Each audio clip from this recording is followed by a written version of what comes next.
Fala galera, chapéu de palha aqui, eu sou o Lipe e hoje eu vou trazer para vocês o review do capítulo 1185 de One Piece, cujo final traz ali uma aparição um tanto quanto perturbadora, além, é claro, de extremamente misteriosa. Quem é essa figura? Um antigo Gorosei? Talvez o próprio Homem da Cicatriz de Queimadura? Seria ele um cavaleiro de Deus? Ou até talvez o antigo almirante derrotado por Rox de Shebeck? Vamos falar de tudo isso, levantar os melhores cenários, as melhores teorias para cravar quem ele é. E eu acho que, com toda a sinceridade do mundo, a gente já tem essa resposta. Então deixa o like, se inscreve no canal e agora, meu querido, vem comigo, porque durante esse vídeo a gente vai ter que pedir desculpa para dois personagens. Eu no caso, né? E acho que a galera no geral só para um mesmo. Bora, vem entender!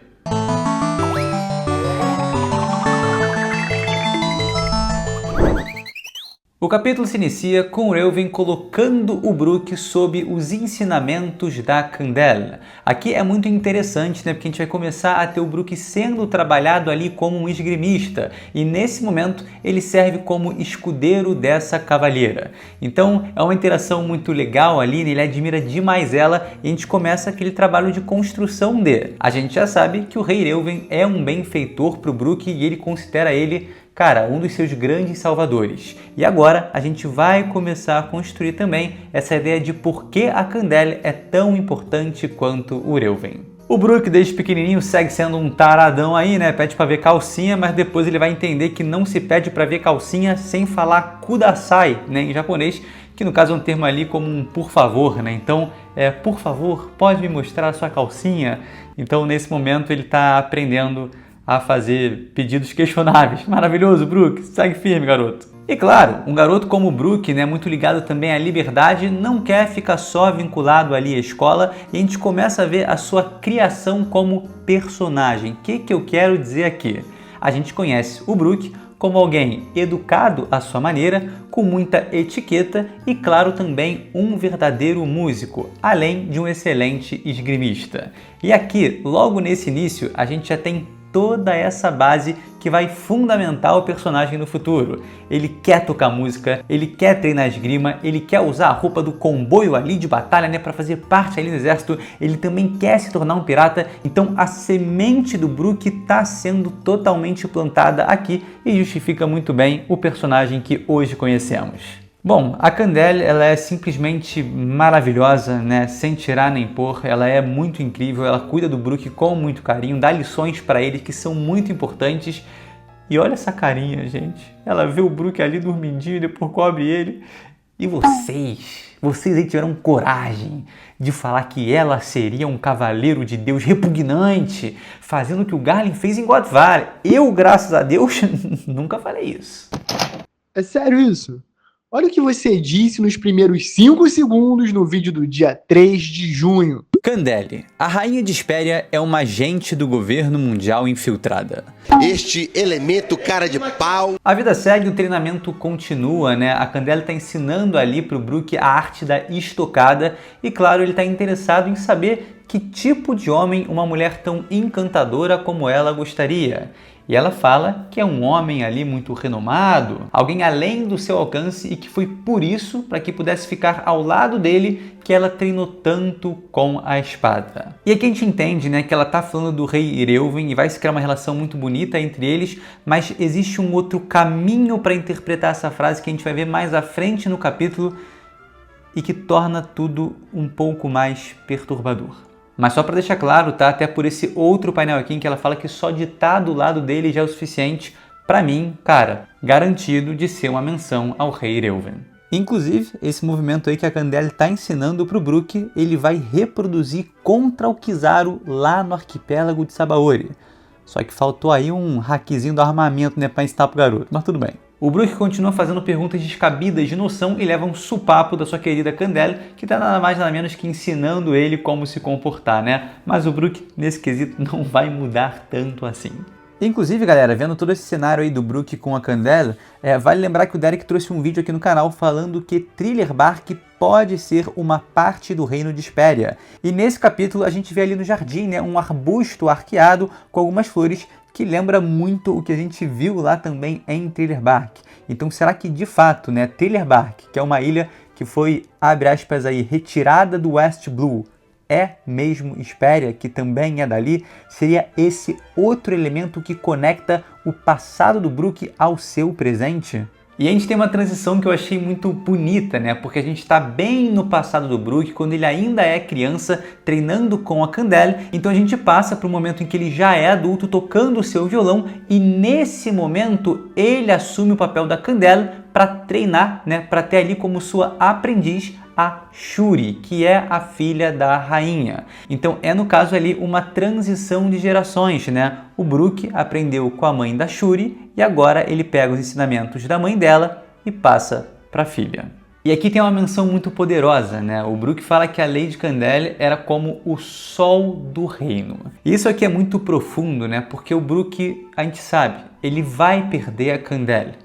E durante os últimos 50 anos, ele esteve lá no Florian Triangle simplesmente preso em uma neblina muito densa. E inclusive ele vai perder a sua sombra também para o Gecko Moria, impedindo que ele tenha contato com o sol. E uma das coisas mais lindas de se pensar é que o Luffy ele chega na vida do Brook como o sol. Ele traz a liberdade para ele. O Luffy é o sol para o Brook. E se a gente for ver no passado, a relação que ele construiu com a Princesa Candela também tinha essa alusão, né, dela ser o sol para ele. Então é muito bonito pensar que, cara, o Brook passou tanto tempo sozinho, passou por um período tão extenso de dor e solidão para o sol nascer novamente. O Brook já passou pelo seu amanhecer e esse, é claro, é estar ao lado do Luffy. Mas no momento, a gente segue com ele ali conversando com a Shuri. Ele conta um episódio do Reino de Hesperia em que um navio do governo mundial chegou na costa do país e simplesmente estava com dragões celestiais. Ele comenta sobre eles serem incrivelmente arrogantes e tudo que a gente sabe sobre o comportamento completamente bizarro deles, tá? Só que aqui tem um detalhe que chama muita atenção. É mencionado que a Lady Candele, devido ao desgaste mental, acabou acamada por vários meses.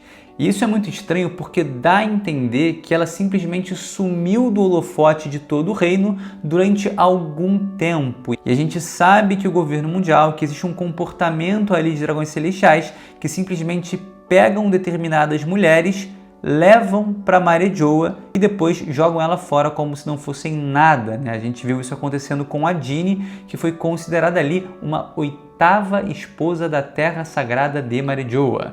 E o que me assusta é pensar que algo tão pesado quanto a Jeanne, mas em moldes diferentes, possa ter acontecido com a Candele. E no caso, a Shuri, a princesa Shuri, não ser filha legítima do rei Reuven, mas sim filha de um dragão celestial. O que corrobora um pouco com essa ideia é que logo depois dela melhorar, ela já casa com o rei Reuven e na sequência nasce a Shuri. A gente não tem exatamente o intervalo entre esses acontecimentos, mas é estranho e abre uma margem esquisita. Inclusive, se algo assim for de fato um fato, vai se justificar o final desse capítulo, como também pode trazer várias camadas para comentários antigos que a gente teve durante esse mesmo flashback. Vale ressaltar um aqui, né? Vamos supor então que a Shuri não é de fato filha do Reuven, mas sim de um dragão celestial. No capítulo 1183, a Shuri fala que quer casar com o Brook e o rei Reuven fala que isso é algo que ela deveria falar para o seu pai, né? E se por acaso ele não for o pai legítimo dela, cara, isso ganha muito mais impacto e profundidade. Inclusive, tá? Só para deixar aqui muito claro para todo mundo, eu queria me retratar por essa frase dita no review do capítulo 1183. Na ocasião eu fiz duras críticas e injustas também ao rei Reuven e eu queria explicar o contexto. Como eu mencionei no vídeo, eu estava em Kumamoto, queria lançar, cara, o review super especial, único com as estátuas, de maneira, cara, mais diferente e divertida possível. Isso só aconteceu porque eu recorri à primeira tradução em inglês que saiu, mas uma parte específica dela, tá? Tava simplesmente horrenda. A Shuri comenta que quando crescer quer casar com o Brook e o Reuven, naquela tradução, contestava: "Ei, Shuri, quando você crescer, você vai casar com seu pai aqui." Então, galera, o diálogo que eu li, ele trouxe uma conotação horrorosa.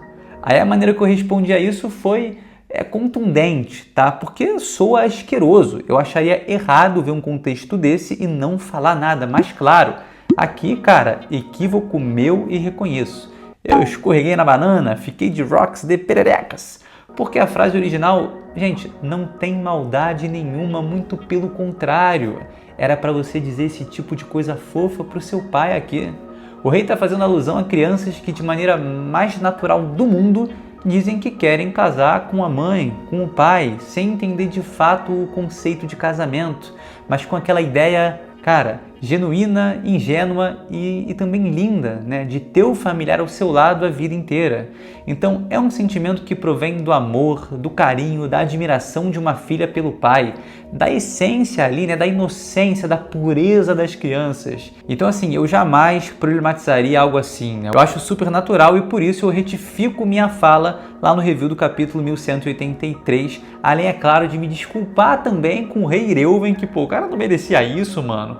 O maluco é uma gente boa, craque da bola, maravilhoso. Ainda falei que ele era feio, mas ele é lindo. Eu errei. No fim das contas, a maioria dos comentários nem foi sobre essa questão, né? Foi mais sobre eu parecer com o ex. Hashtag Leap for Ace. Ace Ventura. Tá vendo? Eu me retratando aí com o rei Reuven e com a frase equivocada que eu proferi num contexto estranho de tradução, e vocês sendo uns canalha me chamando de Jim Carrey, beleza?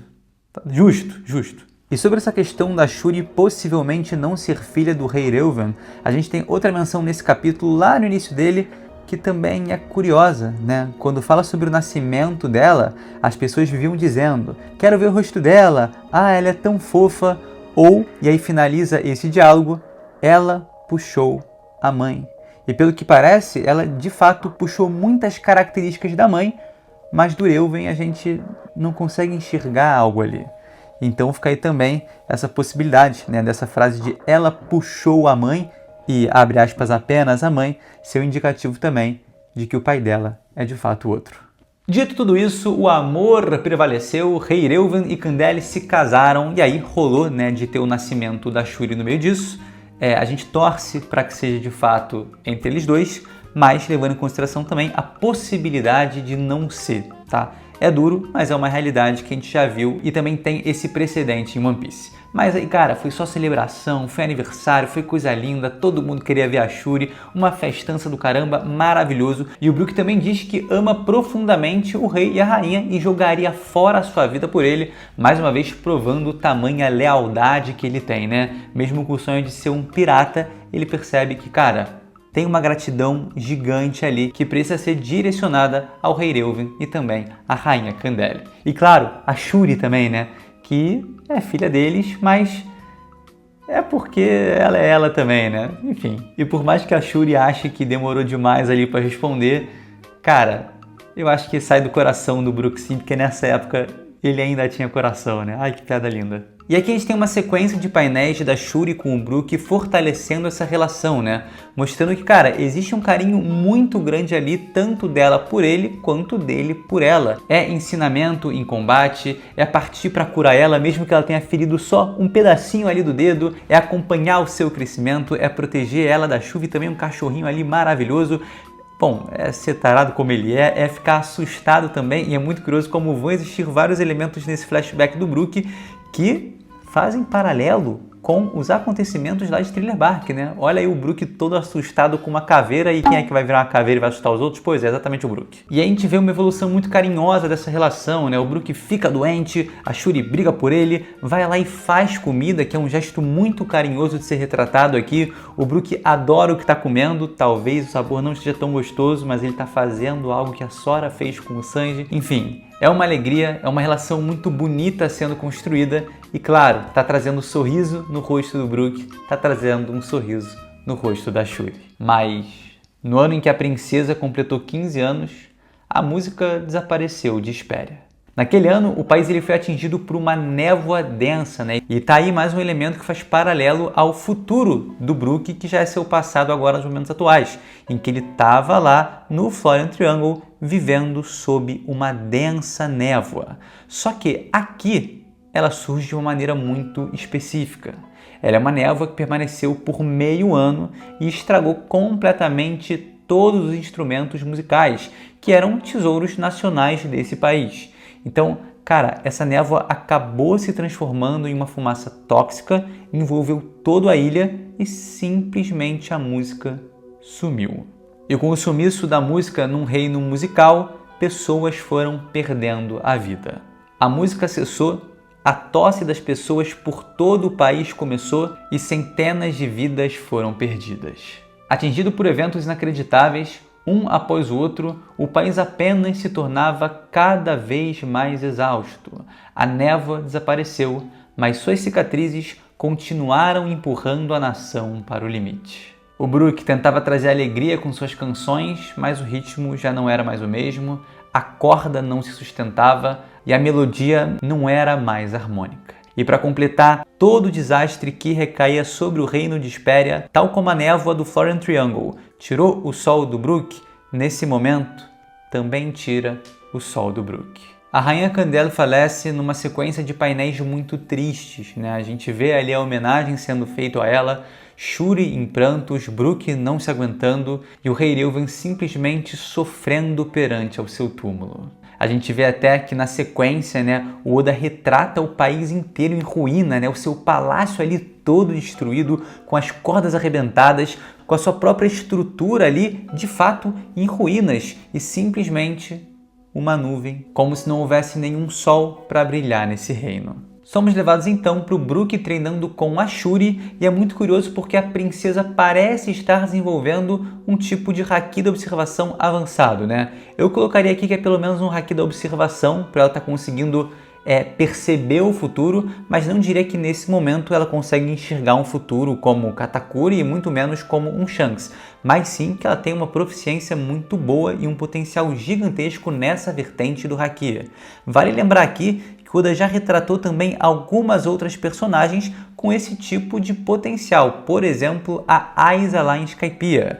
Ela tinha um mantra tão poderoso capaz de sentir a presença de pessoas, cara, em longuíssimas distâncias. Também conseguia reconhecer sentimentos com muita facilidade, então é um personagem que tem um potencial enorme com uma variante específica do haki da observação. A própria Madame Shirley lá na Ilha dos Tritões também consegue fazer uma previsão do futuro muito avançada, mas de forma descontrolada, né? Ela vê, cara, lampejos de um futuro muito distante, 15, 10, 20, 50 anos, mas de uma forma que ela não controla, simplesmente vem para ela e ela reconhece aquilo como uma verdade que vai acontecer. A própria Rebecca, também em Dressrosa, é a única ali no Coliseu que consegue escapar do avanço do Cavendish no modo Hakuba. Então é também um lampejo de observação muito poderoso, mas a Shuri aqui, cara, já está se mostrando alguém muito elevada, muito poderosa e que certamente vai se justificar, né, como uma poderosa cavaleira de Deus. E essa simples conversa sobre o potencial da Shuri nos leva a uma guerra. O rei Reuven anuncia: o inimigo é o governo mundial. Brook agora já assumiu também como líder desse comboio e o combate está prestes a iniciar. Depois de todas essas tragédias que aconteceram no reino de Hesperia, eles não conseguiram juntar dinheiro suficiente para pagar o tributo celestial. Eles estão pedindo 1000 pessoas como escravas, mas é óbvio, o rei não vai entregar e por isso a batalha vai começar.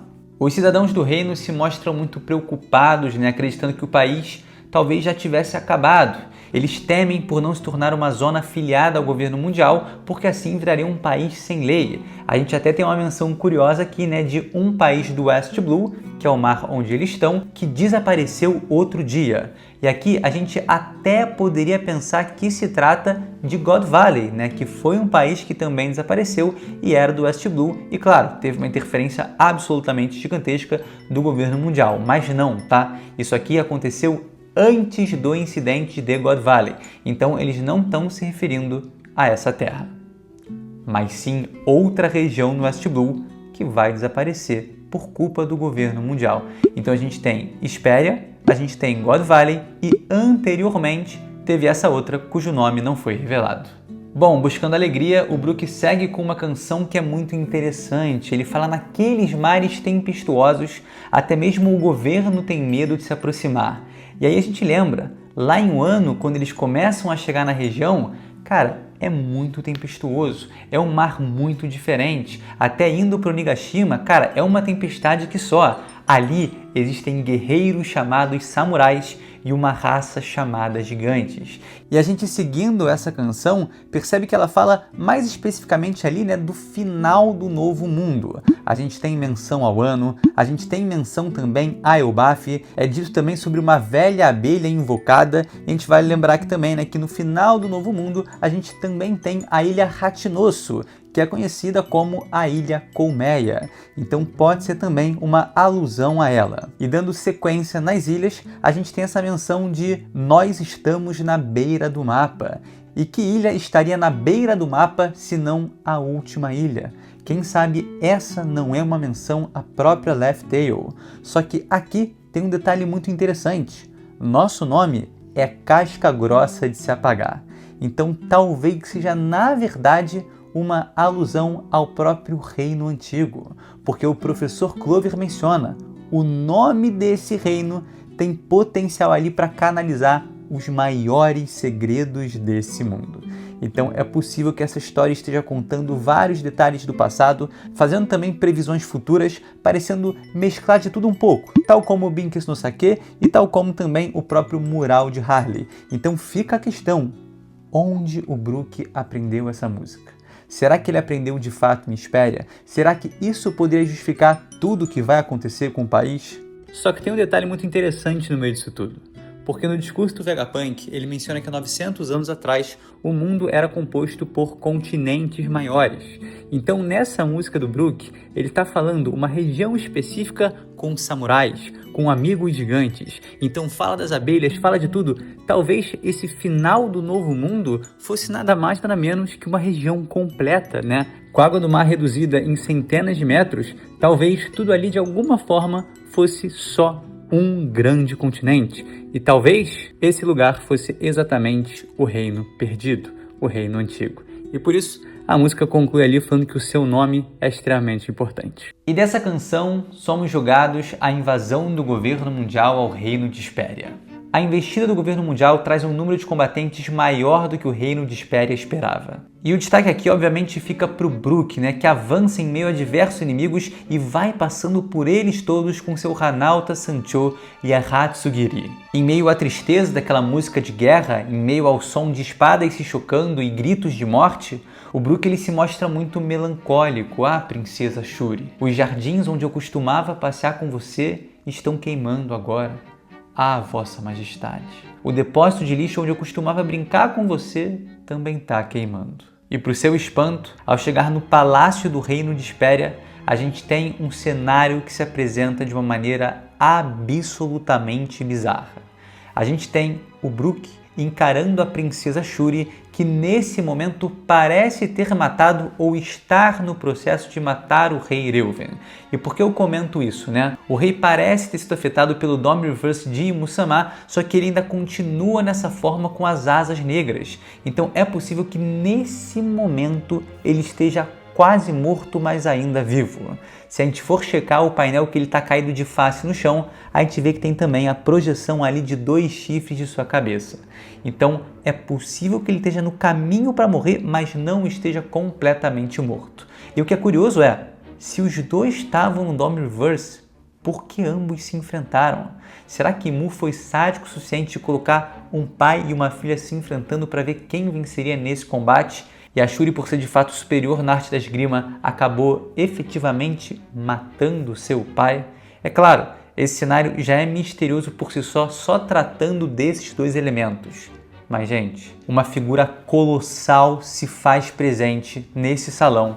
E ela, para mim, mais claro do que todas, se trata de fato de San Marcus Mars. Vale lembrar que no capítulo 1110 de One Piece, quando todos os Gorosei aparecem sendo invocados ali, né, em Egghead, a gente tem uma silhueta muito parecida do Itsumade, né, que é a criatura yokai que o Marcus Mars se transforma. Então, para mim, esse é um Gorosei e isso levanta uma questão absurda. Gente, o que um Gorosei tá fazendo aí, cara? O que justifica a presença de St. Marcos Mars, uma das autoridades máximas do governo mundial? Cara, isso é completamente assustador, só que a gente tem que lembrar que o J. Garcia Saturno foi o Pre-Head porque ele é o ministro da Ciência e da Defesa. Então tinha um assunto ali, né, que tange a ciência desse mundo, então ele foi para lá resolver. Agora, o Marcos Mars, ele é o ministro do Meio Ambiente. Então talvez, tá, a presença dele aí se justifique no que tange, claro, ao meio ambiente. Então qual foi o fator diferente, né, e absurdo de meio ambiente que aconteceu nessa ilha e mudou completamente o destino dela? Exatamente aquela névoa tóxica.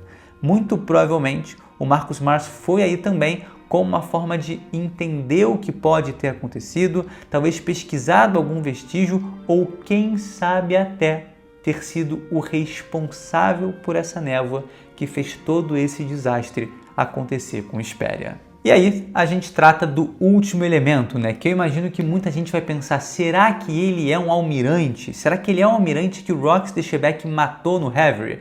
Por quê, né? Porque, cara, tem um Gorosei nesse salão. Tem esse elefante aí no salão, tem um elefante que não dá para ignorar. É uma coisa absurda. E a gente viu também que o J. Garcia desceu para Egghead escoltado pelo Kizaru.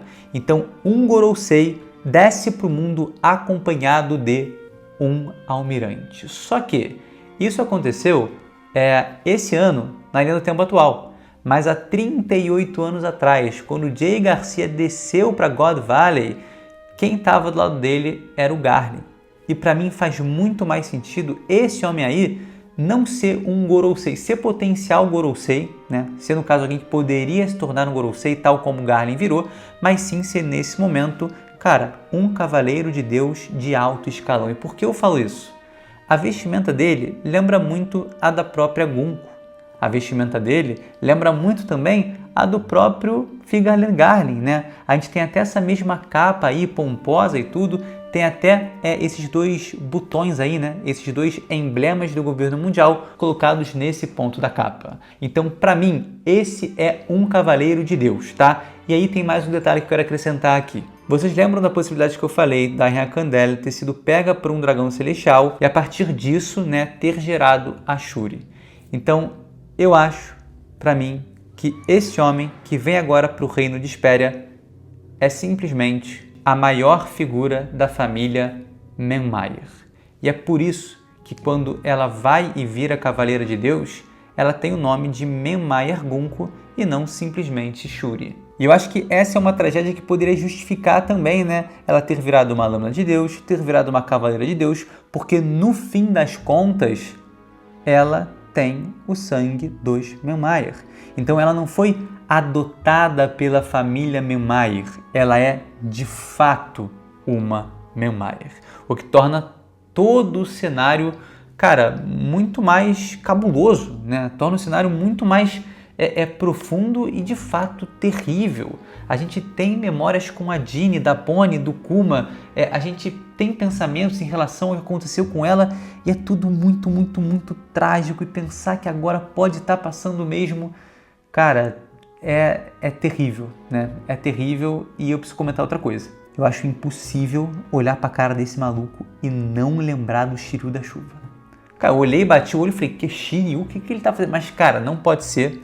Ele não estava nem vivo aí nessa época.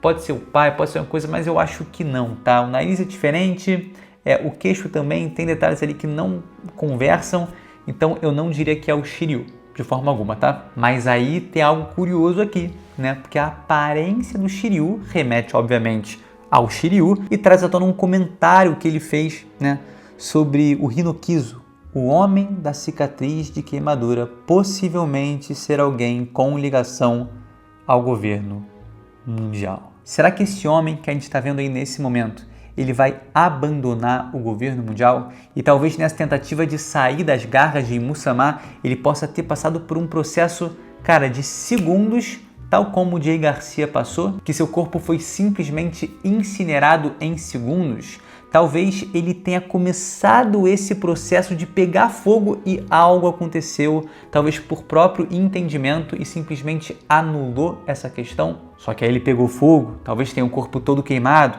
e talvez por isso seja reconhecido como homem da cicatriz queimadura. Mais uma possibilidade aí que também se estende nesse leque sobre quem é de fato o homem da cicatriz queimadura.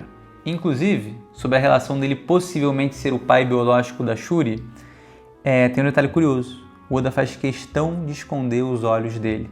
Será que ele tem uma heterocromia que passou para a filha? Eu acho que nesse cenário aqui final também vale levantar aquela possibilidade que tem sido debatida sobre o Rei Reuven também ser um Dave D, né? E talvez isso justifique a aparição de um Gorosei ali em Hesperia e também, é claro, de um Cavaleiro de Deus. Será que Marcus Mars, tal como ele ordenou ao Harold que matasse Rox de Shebek, ele também pediu a esse outro Cavaleiro de Deus aí para matar o Rei Reuven? Enfim, continua sendo um cenário ali muito estranho e misterioso. E vocês lembram que eu falei sobre a segunda interpretação sobre essa fala da Candela? Pois é, existem algumas linhas de pensamento aí de interpretação que as pessoas estão levando a crer que ela não está falando do Rei Reuven, mas sim ou de um dragão celestial ou do próprio Imu-sama, o que também somaria aí essa possibilidade dela ter sofrido, né, com relações com o Tenryubito e aí gerado a Shuri. Meus queridos, esse foi o review do capítulo 1185 de One Piece, passado do Brook, mas eu quero uma justificativa aqui, senhor Eiichiro Oda. Pô, se o Brook olhou para essa cena, viu, mano, 2 elefantes nesse salão aí, viu a Shuri modo capeta, viu o Reuven modo demônio e falou, ih, ela é uma babaca, matou o pai. E não pensou, caralho, tá sendo dominada. Tem um demônio ali, o satanás da Fênix diabólica e o bizarro do governo mundial. Pô, peraí. Então assim, pra mim esse cenário ainda precisa de mais uma justificativa no sentido de, meu irmão, me dá um diálogo aí que me faça entender melhor o que de fato o Brook tá sentindo. Porque, pô, eu imagino que chega nesse momento, olha ali o que tá acontecendo, irmão. Tu viveu a vida inteira com a menina, viu que ela é super carinhosa, super gente boa. É quase, sei lá, cara, vamos colocar aqui uma irmã mais nova pra você. Você vai olhar e falar, realmente ali aquele demônio gigante, aquele capeta não tem nada a ver. Ela é vacilona, matadora de paz. Calma. Então assim, eu sinto que o próximo capítulo tem que trazer um pouquinho melhor, né, o sentimento do Brook, apesar de que vou falar pra vocês, cara, essas duas expressões de surpresa no rosto dele, cara, bati palma, juro, essa primeira então que ele tá olhando assim meio pra cima, irmão, pelo amor de Deus. Então dá pra entender bem o que ele tá sentindo, essa questão da surpresa explosiva dentro dele. Mas a partir disso, pra julgar a Shuri como a grande culpada, não sei. Eu acho que vai ter alguma coisa ainda que vai acontecer e digo mais. Como ele sai vivo desse cenário?